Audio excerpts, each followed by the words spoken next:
ஒரு வேத புத்தகம், அதற்குள் 66 புத்தகம், 39 பழைய ஏற்பாட்டில், 27 புதிய ஏற்பாட்டில், ஆகமங்கள் 5, ஆதியாகமம், யாத்திராகமம், லேவியராகமம், என்னாகும். உபாகமம் என்பது உபக்காகவும் உதித்த தலைமுறைக்கு புதிய ஆகமம். மோசே எழுதிவிட்டு மோவாப்பிலே மரித்து விட்டான். ஒரு தலைவன் எழும்பினான் யோசுவாவில், பல தலைவர்கள் எழும்பினார்கள் நியாயாதிபதிகள். பின்பு ரூத்தின் கதையை வாசித்த பின் போவாஸ் ரூத் இருவரையும் நேசிக்கிறோம். ஆண்டவர் வேண்டாம் என்றனர், அரசன் வேண்டும் என்றனர். சவுல் கொஞ்ச காலம் நின்றான், தாவீது பல போர்களில் வென்றான், சாலமோன் அனுபவித்து சென்றான்.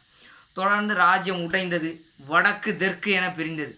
சிலர் அவ்வுறவுக்கு கட்டுப்பட்டனர், பலர் அவ்வுறவிலிருந்து வெட்டுப்பட்டனர். இதைத்தான் சாமுவேலிலும் ராஜாக்களிலும் வாசிக்கிறோம். எப்படியெல்லாம் வாழ்ந்திருக்கிறார்கள் என யோசிக்கிறோம். இதுவரை நடந்ததை நாளாகமும் நினைவூட்டுகிறது, மறந்துவிடக்கூடாது என்று நமக்கு துணை ஊட்டுகிறது. எஸ்ரா வேத ஆராய்ச்சியில் நனைந்தான், கட்டளைகளை போதிக்க முனைந்தான். நெகேமியா மதில்களை கட்ட விரைந்தான், மனங்களை கட்டவும் துணிந்தான். எஸ்தரை அழகாய் படைத்த காரணம் அவள் மூலமாய் யூதருக்கு நிவாரணம்.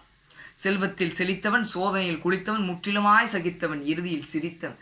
யோபு, உன்னை வாசித்து என் கண்களை திறந்தேன், என் சிறு சிறு சோதனைகளை மறந்தேன்.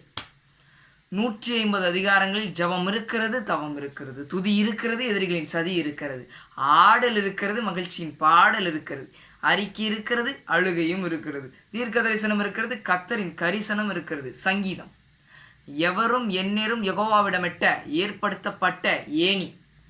நல்லது எது, கெட்டது எது, மனிதனை தொட்டது எது, மனிதனை சுட்டது எது, சரியென பட்டது எது. நீதிமொழியின் நலன் நானிலமதையும், நிதமிதனை நாடினால் நன்மைகள் புரியும்.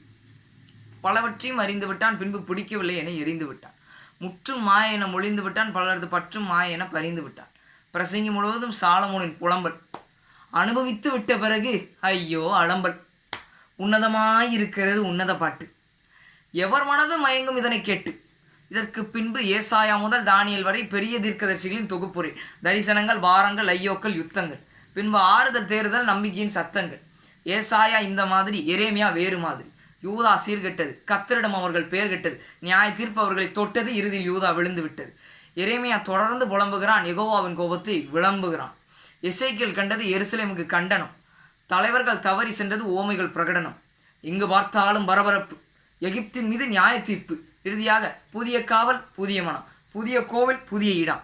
ராஜாக்களை அதிர்ச்சியில் ஆட்டி வைத்தவர், அக்கினியில் குளிர்ச்சியை கூட்டி வைத்தவர், சிங்கங்களின் வாயை பூட்டி வைத்தவர், எதிர்காலத்தை தானியேலுக்கு காட்டி வைத்தவர், செய்தவர் இம்மானுவேல், எழுதியவர் தானியேல். ஓசியாவில் வேசித்தனமும் தேவனுடைய உண்மையும், யோவேலில் வெட்டுக்கிளியும் தேவனுடைய தன்மையும். ஆமோஸில் நாம் படிப்பது ஆண்டவரை காண்பதே சரியான பாதை. உபதியாவில் ஏதோம் துடிப்பது ஆண்டவரால் அவர்களுக்கு உபாதை. யோனாவில் மீன் துணிச்சல், மீகாவில் நீதிமான் குறைச்சல். நாகும் தீயவருக்கு வேட்டு, ஆவகு தேவனை நம்பி பாட்டு. செப்பனியா, கர்த்தருடைய செப்பனிடும் நான். ஆகாய், ஆகா ஆலயம். சகரியாவில் ஆவியினால் ஆகும், மாம்சத்தினால் அல்ல. மல்கியாவில் கர்த்தர் மனம் நோகும், இதை எங்கே போய் சொல்ல. பழைய ஏற்பாடு முற்றிற்று, பூமி 400 ஆண்டுகள் சுற்றிற்று. பின்பு புதிய ஏற்பாடு வற்றிற்று, பாவிகளின் ரட்சிப்பு தொட்டிற்று. எம்பெருமான் இயேசுவின் பிறப்பு, வளர்ப்பு, சிறப்பு, மரிப்பு, உயிர்ப்பு, உயர்வு. இதுவே மத்தேயு, மாற்கு, லூக்கா, யோவான். இதை விசுவாசிப்பவன் பரலோகம் போவான், விசுவாசியாதவன் பாதாளத்தில் சாவான். ஆவியானவர் புவிதலின் வருகை, திருச்சபையில் புதியதோர் தொழுகை. அப்போஸ்தலரின் ஊழியம் ஆரம்பம், அகிலமெங்கிலும் நற்செய்தியால் பேரின்பம். பவுலின் நிருபங்கள் தொடங்குகின்றது, 13 மடல்கள் இதில் அடங்குகிறது. ரோமர் மனித நீதியை அடக்கும், தேவ நீதியை விளக்கும். கொரிந்தியர் திருச்சபையின் திரளான திருத்தம், பவுலுக்கு தனிப்பட்ட வருத்தம். கலாத்தியர் பிரமாணத்தை விளக்கு, விசுவாசமே விளக்கு. எபேசியர் கிருபையினால் மீட்பு, நன்னடை எதிர்பார்ப்பு.